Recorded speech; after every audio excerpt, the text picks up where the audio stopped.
លោកក៏ពុកអ្នកម្ដាយអង្គុយចាំក្នុងផ្ទះដុតធូបដុតទៀនរំលឹកបុណ្យគុណព្រះប្អូនប្រុសទាំងអស់មាន3និងបងស្រីមួយខ្ញុំបាត់មុខបាត់ខ្លួនធ្វើឲ្យអ្នកមានគុណព្រួយលោកក៏ពុកអ្នកម្ដាយអង្គុយចាំក្នុងផ្ទះដុតធូបដុតទៀនរំលឹកបុណ្យគុណព្រះប្អូនប្រុសទាំងអស់មាន3និងបងស្រីមួយខ្ញុំបាត់មុខបាត់ខ្លួនធ្វើឲ្យអ្នកមានគុណព្រួយបាត់ខ្លួនទៀតហើយមិនដឹងជាដើរទៅណាតាំងពីក្មេងតាំងពីតូចដល់ចូលសាលាចេះដើរចាយលុយ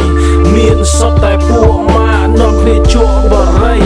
ជក់លក់កឆាផ្ទះមានមិនចង់នៅទៅចង់រត់លេងតាមថ្នល់ប៉ូលីសដេញច្រើនពេកផ្លូវណាក៏ស្គាល់ពួកសដែកចេញមកវាយនាំគ្នាវាយបន្តរត់លេងជាមួយសុទ្ធតែពួកជើងល្អប្អូនចាំនៅផ្ទះអ្នកម្ដាយភ័យព្រួយលោកក៏ពុកចេញពីធ្វើការវិញក៏ព្រួយមិនទាន់ចាំក្នុងផ្ទះលោកក៏ពុកសួរចម្លើយហើយរៀងនៅ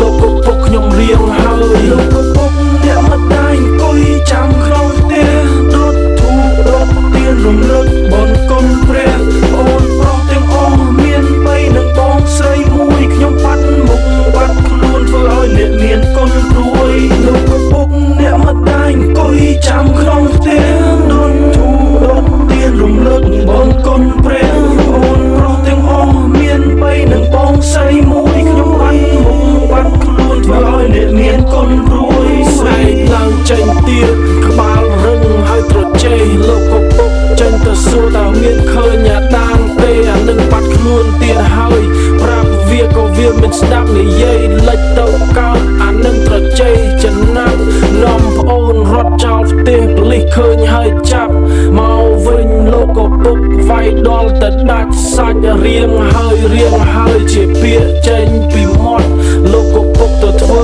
ការខ្ញុំបើកទ្វារហើយរត់បាត់ខ្លួនទៀតហើយ6ខែកន្លងរស់នៅជាមួយពួកម៉ាក់ហើយធ្វើការផងផឹកស្រាជុកលៀង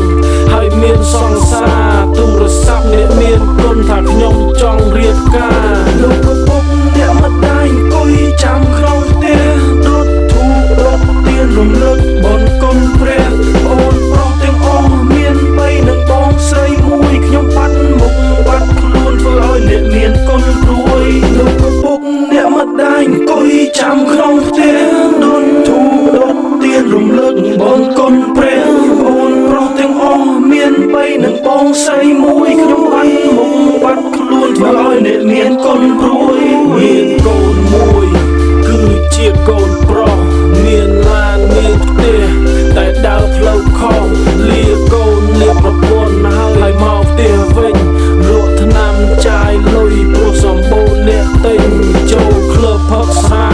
បើកឡានតាមផ្លូវប៉ូលីសរកឃើញកំភ្លើងហើយចាប់ប្អូនបើបណ្ដឹងហើយមិនរៀងទៀត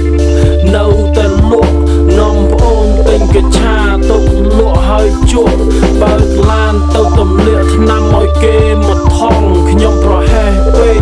ប៉ូលីសចែកឃើញទាំងអស់ស្អែកឡើងទូរស័ព្ទទាក់ទងគ្រួសារខ្ញុំត្រូវជាប់គុក